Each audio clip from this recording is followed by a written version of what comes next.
ನಮಸ್ಕಾರ ರೈತ ಬಾಂಧವರೇ, ನಿಮ್ಮೆಲ್ಲರಿಗೂ ನಮ್ಮ ಬಳಗಕ್ಕೆ ಸ್ವಾಗತ.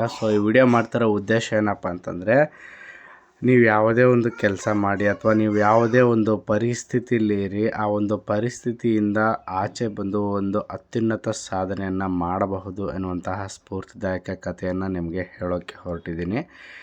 ನೀವಿಲ್ಲಿ ನೋಡ್ತಾ ಇದ್ದೀರಾ, ಇವರು ಬಂದು ಬೀರಪ್ಪ ದೋಣಿ ಅಂತೇಳಿ, ಇವ್ರ ತಂದೆ ಹೆಸರು ಸಿದ್ದಪ್ಪ ದೋಣಿ ಅಂತೇಳಿ, ಬೆಳಗಾವಿ ಜಿಲ್ಲೆಯ ನಾನಾವಾಡಿ ಗ್ರಾಮ ಇವ್ರದ್ದು. ಇವರು ಈಗಾಗಲೇ ಸಾಕಷ್ಟು ಸುದ್ದಿಯಲ್ಲಿದ್ದಾರೆ. ಯಾಕಪ್ಪ ಅಂತಂದರೆ, ಇವರು UPSC ಎಕ್ಸಾಮ್ ಬರೆದು IPS ಆಫೀಸರ್ ಆಗಿದ್ದಾರೆ.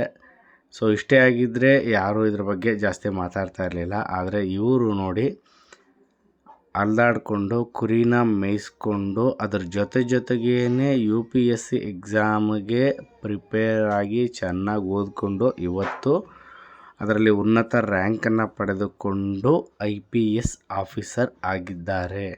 ಇದರ ಉದ್ದೇಶ ಏನಪ್ಪ ಅಂತಂದರೆ, ನೀವು ಯಾವುದೇ ಒಂದು ಪರಿಸ್ಥಿತಿಲಿರಲಿ, ಅಂದರೆ ನಿಮ್ಮ ಒಂದು ಆರ್ಥಿಕ ಪರಿಸ್ಥಿತಿ ಯಾವುದೇ ಇರಲಿ, ಮನೆ ಪರಿಸ್ಥಿತಿ ಯಾವುದೇ ಇರಲಿ, ಅಥವಾ ನಿಮಗೆ ಮೂಲಭೂತ ಸೌಕರ್ಯಗಳು ಇರಲಿ ಇಲ್ಲದಿರಲಿ, ನೀವೇನಾದರೂ ಮನಸ್ಸು ಮಾಡಿದ್ರೆ ನಾನು ಏನಾದರೂ ಸಾಧನೆ ಮಾಡ್ತೀನಿ ಅಂತ ಖಂಡಿತ ಆ ಒಂದು ಸಾಧನೆನ ನೀವು ಮಾಡಬಹುದು. ಆ ಒಂದು ನಂಬಿಕೆ ನಿಮ್ಮಲ್ಲಿ ಇರಲಿ.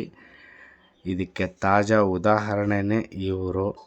ನಾವು ಮನಸ್ಸು ಮಾಡಿಕೊಂಡು ನನ್ನ ಕೈಲಿ ಇದಾಗುತ್ತೆ, ನಾನು ಮಾಡೇ ಮಾಡ್ತೀನಿ ಅಂತ ಏನೇ ಮಾಡೋಕ್ಕೆ ಹೊರಟ್ರು ಮುನ್ನುಗ್ಗಿ ಖಂಡಿತ ಯಶಸ್ಸು ಸಿಗುತ್ತೆ.